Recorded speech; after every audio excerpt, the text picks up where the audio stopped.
Hello, and welcome to my channel. If you are not already a subscriber, please hit that subscription button.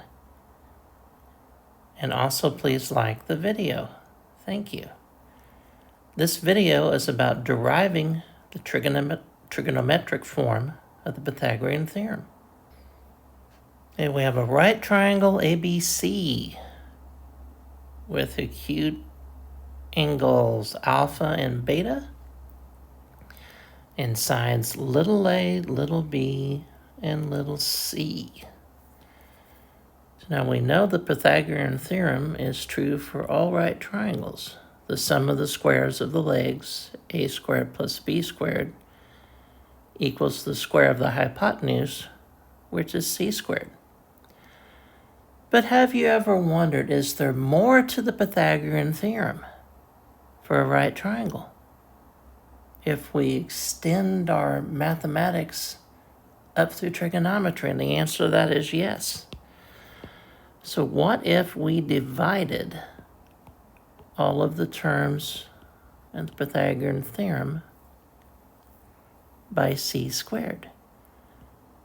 That would give us a squared over c squared plus b squared over c squared equals 1.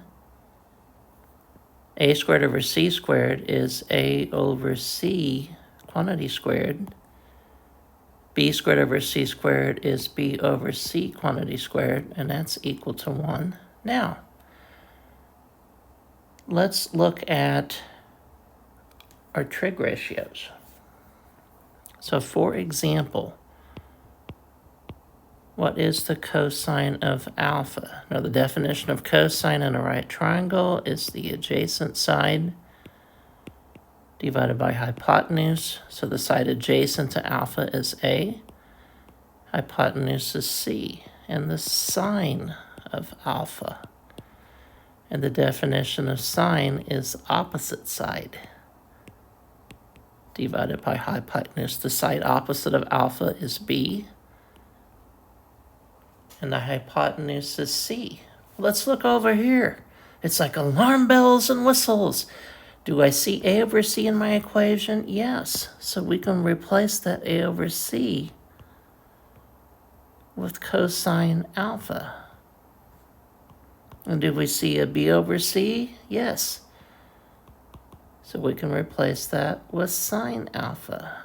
Quantity squared equals 1. When we square the sine and cosine, that gives us cosine squared alpha plus sine squared alpha equals 1. And this is the trigonometric form of the Pythagorean theorem. You could easily repeat this derivation for angle beta. It's just that the sines and cosines would be reversed because each is the other's cofunction. So the a over c would be the sine of beta, and b over c would be the cosine of beta. And that will give you cosine squared beta plus sine squared beta equals 1. And that's how you derive the trigonometric form of the Pythagorean theorem from a right triangle. Thank you for watching.